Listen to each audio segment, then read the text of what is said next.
Welcome! This video is about classroom management. It's all about tips for teachers of middle school students. Part 1 will deal more with structures and Part 2 will deal with engagement. To be a good teacher, you need to create an effective learning environment. Students need to feel safe, secure, and comfortable in order to do their best learning. Middle school students are growing more now physically, intellectually, emotionally, socially than any other time in their life. They really need a very structured and secure learning environment in order to do their best learning. The most important thing when you enter the classroom is to believe. You have to have faith in yourself. When I've given advice to teachers over the years, they come up with, and what if this doesn't, they won't, if you don't believe, it won't work. Your affect, the way in which you present yourself to your students must convey confidence. When you ask them to follow a procedure, you must believe that there is no other option, and then they will believe there is no other option. Consistency and organization. I will go into more detail about each of these items, but you need to have a seating chart, you need to have your procedures in place, opening activities. I encourage you to overplan and not to rush. Seating chart. First of all, the arrangement of your desks or tables. You need to make sure that every student has access to the teaching focal point. They need to be able to hear and see you. So rows are pretty easy. They're facing the front of the room. If you're going to have tables or groups of desks, you need to arrange it so that every child can turn and see you. Do not set it up where you have a group of 4 desks and 2 students are looking directly forward and 2 students have their back squarely to you. You are setting those students up for failure if you don't give them the opportunity to see you. You choose where the students sit. Some teachers will say, oh, everybody sit where you want. If it doesn't work, we'll rearrange things. No.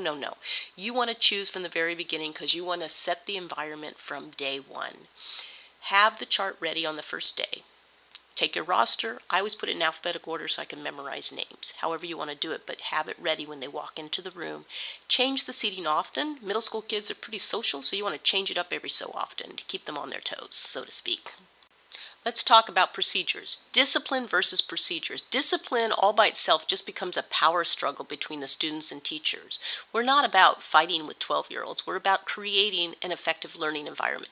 Procedures are just expectations that become the norm. You should have some specific classroom procedures.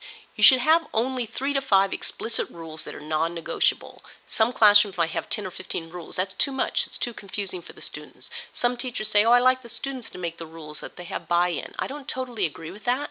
You could have a discussion with the students and kind of lead them in that direction, but you should have an idea. It's your classroom. You should have very specific ideas of what you expect to happen in your classroom. You know, some examples may be talk and turn, line up in the before you come into the classroom, whatever you think is important for your learning environment. I want to caution you not to have rules such as be polite or show respect, because that's too ambiguous. What one person considers polite, another person may not consider polite. Practice, practice, practice, practice.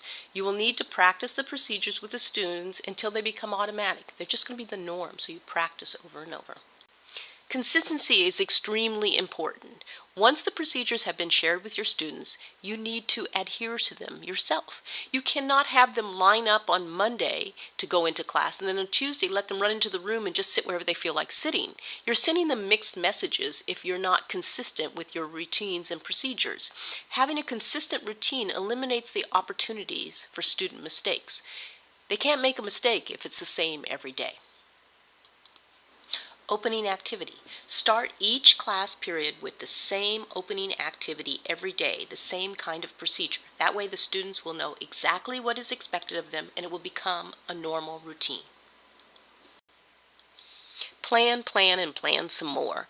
You want to break the class up into 20-minute chunks. Students will tend to lose it after about 20 minutes, so you want to keep their attention by changing it up. You also want to have backup plans just in case something doesn't go the way you expected it to go. 10 minutes of dead time can create a lot of chaos in a classroom. Also, it's unacceptable to waste that time. Every minute is precious. And do not rush. And what I mean by that is make sure you take the time at the beginning of the school year to really establish your routines and procedures.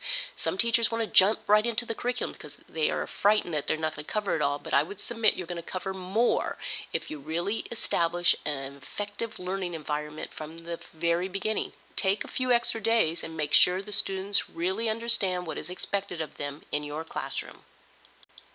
Here are some specific helpful hints.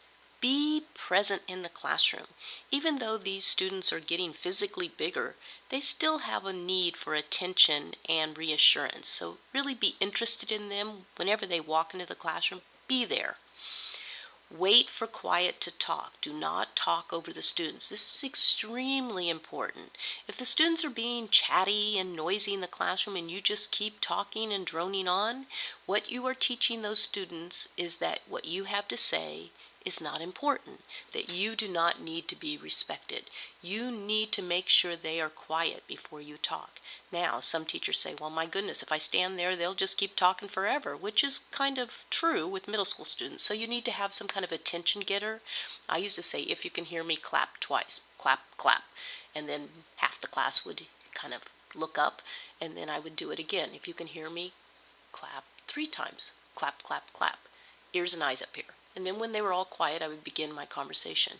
You could also start to talk and then stop. Today we will be doing, and then they'll all kind of look, and then when they're quiet, you begin your talking and your instructions. Don't ask questions with unintended, undesired answers or ultimatums. Teachers will say something very sarcastically because they're letting emotion get into it, and they'll say, if you don't want to learn today, just leave. And the student gets up and leaves. Then the teacher just goes nuts. Oh my gosh, that child just walked out of my classroom, blah, blah, blah. Well, you asked them to. You gave them that choice. Remember that when you say something, they may take it quite literally. You need to be careful how you express yourself. Provide structures. Set it up in your class to give the students opportunities for success, not failure. Make sure the structures are such that they understand what's expected of them at all times.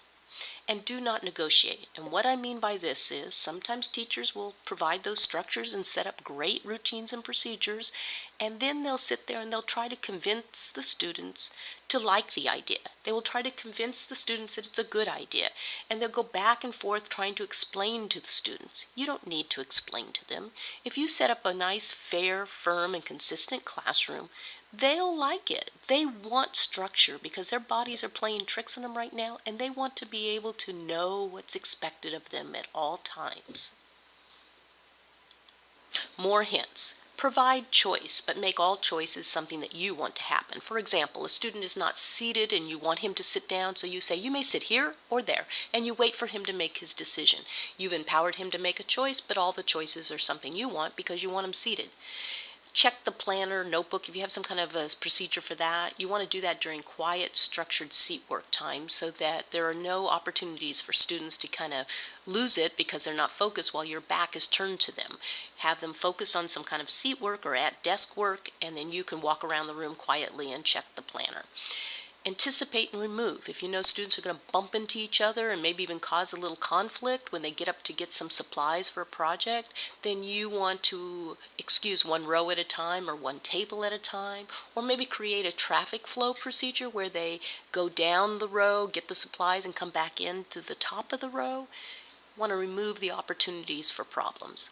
Don't take it personal. If a student has given you kind of a hard time that day, remember they're going to leave the room. They're very egocentric at this age. He or she is not going to give you a second thought, and you're going to go home and stew about it and raise your blood pressure. For what? Don't take it personally. They didn't mean it personally. Don't make it personal. Over the years, teachers have wanted me to have revenge on some child and punish them for all this grief. They made it personal. It's not personal. Why are you arguing with a 12-year-old? Say something positive to your class every day.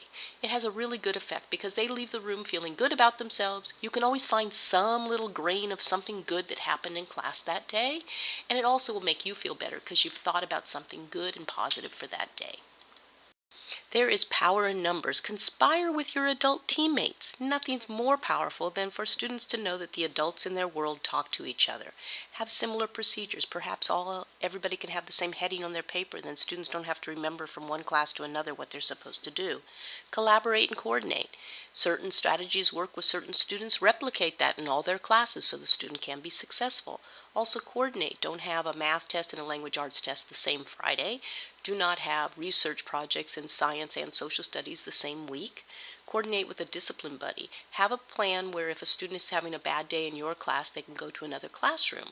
Now, remember that you want to send them to a different classroom. For example, if they're an 8th grader, to a 6th grade classroom. Do not send them to a room with their peers, because not only will they disrupt your class, they will disrupt the other class. Also, it is extremely powerful if all the teachers talk to the parents at the same time. So if a child is having a certain issue, the parents might get a little aha. Well, if they're having a problem with all the teachers, maybe my child needs to work on this issue. It's extremely important to focus on behavior, not personalities. You do not want to bring emotion into it. Remember, cause and effect. If student does X, Y happens. Quick interventions. Positive communication is just very powerful. For example, if you tell all the students to put an answer in their head, you've given them a question and one of the students yells out the answer before they should, you just right away say, "Wow, I love your enthusiasm." But remember, answer stays in our head so everybody gets their think time. Nonverbal clues. If you want a quiet classroom, you have to model quiet. So you can give them a little look or a little shake of the head. You can tell them, everybody turn to page 50. You write page 50 on the board. And when someone shouts out what page, you just quietly point to the board. Clean slate daily. If you had a bad day yesterday, come into the classroom today. Today's a new day. Today's going to be a great day. You want to start every day off with a clean slate. Be objective. Remember to focus on the behaviors, not on the personality of the students. And avoid familiarity. You're not their friend. You're their teacher. Don't get down to their level. They have plenty of friends. They want to know that they can count on you as that adult in their life that will give them the structures they need to feel good about themselves and to feel safe and secure. Okay, the reality is some choices equal consequences. Not every student is going to respond to our great plan here, so you need to give them a warning, private if possible. Try not to embarrass them in front of their friends, because that's just going to evoke some anger and some defensive behavior. Separate from the group. They're very social at this age, so if you could separate them from the group. Forfeit privileges. That might be something that you have at your school, some kind of process for that. Discipline buddy, we already talked about that. If you have a partner on your team that you can trade students when they're having a bad day in your class. Parent contact. It's also very powerful to have the student call the parent while you're standing there and tell the student, you tell your parent what you're doing right now. And referral to administration. And this is your last resort, because when you send a student to the principal, what you're telling that student is that you can't handle it, that the principal is the real authority. You will find that engagement will eliminate many of your discipline problems. So we will address that in Classroom Management Part 2. So be on the lookout for that video. Here are some suggested reading. These are all great authors, and I've read them all, and they have some great information. I hope you found this video useful. Please subscribe to this YouTube channel for the latest updates, and be on the lookout for Classroom Management Part 2. Visit our webpage for copies of this presentation plus additional teacher resources. Thank you for visiting.